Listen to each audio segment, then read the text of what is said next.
Hello বন্ধুরা, তো নিয়ে চলে এলাম আরও একটা ব্লগ। তো রান্না আজকে জামাই ষষ্ঠী, আমি কালকে দেখেছিলাম জামাই ষষ্ঠীর অনেক কিছু রান্না হয়ে গেছে। আজকে তাড়া আছে বলে বেশি কিছু হচ্ছে না, তাও অনেক কিছুই হচ্ছে। ইলিশ মাছ ভাজা হচ্ছে, ভেটকি মাছ ভাজা হচ্ছে।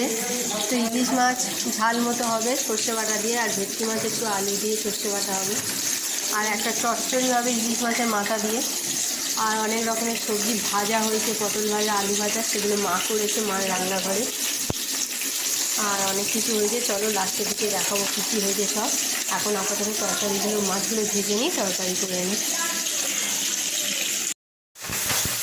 তো দেখো মাছগুলো আমার সব ভাজা হয়েছে, একদিকে ভেটকি মাছ আর একদিকে ইলিশ মাছ রাখা হয়েছে।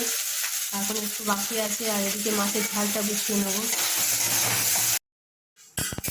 তো তরকারিগুলো হয়ে গেছে, নামিয়ে নিয়েছি। আগে ইলিশ মাছ নামিয়ে নিয়েছিলাম, তারপরে এই দুটো একসাথে দুটো কড়াই নামিয়ে নিলাম।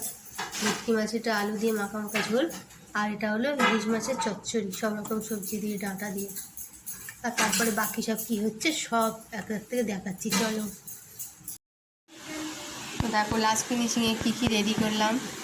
এটা হলো প্রথমেই দেখিয়েছিলাম, এটা হলো ভেটকি মাছের আলু দিয়ে মাখা মাখা ঝোল, ইলিশ মাছের ঝাল, ইলিশ মাছের মাথা দিয়ে চচ্চড়ি, কচু আলুর তরকারি একটা, বেগুন ভাজা, পটল ভাজা আর আলু ভাজা, শাক ভাজা, আর এটা হলো কুটরিল ভাজা আর ঢেঁড়স ভাজা। তো এইগুলো হয়েছে আমাদের আজকে। তো চলো সব রেডি করে খেতে দিয়ে দিই। তো দেখো আমার থালা সাজানো রেডি। তো সবই দেখিয়েছি তোমাদেরকে কী কী হয়েছে।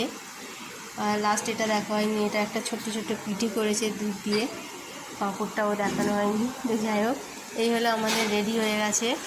তোমাদেরও আজ জামাই ষষ্ঠী কী কী হয়েছে অবশ্যই জানা। আজকে আমি তোমাদেরকে আগেই বলেছি যে আজকে জামাই ষষ্ঠী আমরা একটু সিম্পল করব, কারণ আমাদের তাড়া আছে বাড়ি যাওয়ার। তো কেন সেটা আগের ভিডিওতে সব বলেছি। তো যাই হোক, তোমরা সবাই ভালো থেকো, সুস্থ থেকো। ওকে, আর বেশি কথা বাড়াবো না, সবাই খেতে বসবে। তোকে টাটা সবাইকে।